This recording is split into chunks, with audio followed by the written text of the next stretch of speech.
નમસ્કાર તમામ મિત્રોને સ્વાગત છે આપણી યુટ્યુબ ચેનલ સ્ટોક એનાલિસિસમાં। આ પાવર શેર ₹137થી ઘટીને ₹19 પર આવ્યો।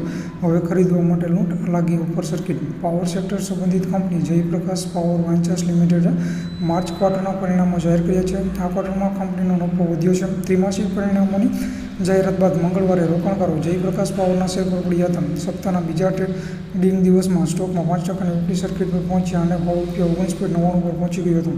તમને જણાવી દઈએ કે 12 ફેબ્રુઆરી 2024ના રોજ શેરની કિંમત ₹23.99 પર પહોંચી હતી। આ શેરની 52 સપ્તાહની ઊંચી સપાટી છે। મે 2023માં શેરની કિંમત ₹5.97 હતી। આ શેરના 52 સપ્તાહની નીચું સ્તર છે।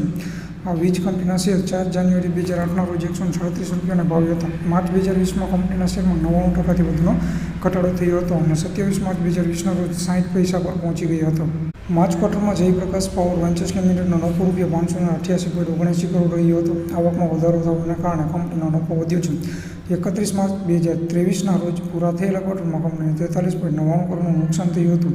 ક્વાર્ટર દરમિયાન કંપનીની કુલ આવક વધીને ₹1863.63 કરોડ થઈ છે, જે 2022-23ના જાન્યુઆરી માર્ચ ક્વાર્ટરમાં ₹1385.41 કરોડ હતી, જે એક વર્ષ અગાઉના સમાન સમયગાળામાં ₹1385.41 કરોડની હતી। સમગ્ર નાણાકીય વર્ષ 2023-24 માટે તેનો ચોખ્ખો નફો વધીને ₹1021.95 કરોડ થયો છે, જે અગાઉ નાણાકીય વર્ષ 2022-23માં ₹55.42 કરોડ હતી। નાણાકીય વર્ષમાં કુલ આવક પણ વધીને ₹7151.29 કરોડ થઈ છે, જે એક વર્ષ અગાઉ ₹5922.15 કરોડ હતી। તો આ શેરમાં તમે નજર રાખી શકો છો, પેની સ્ટોક છે, બરાબર।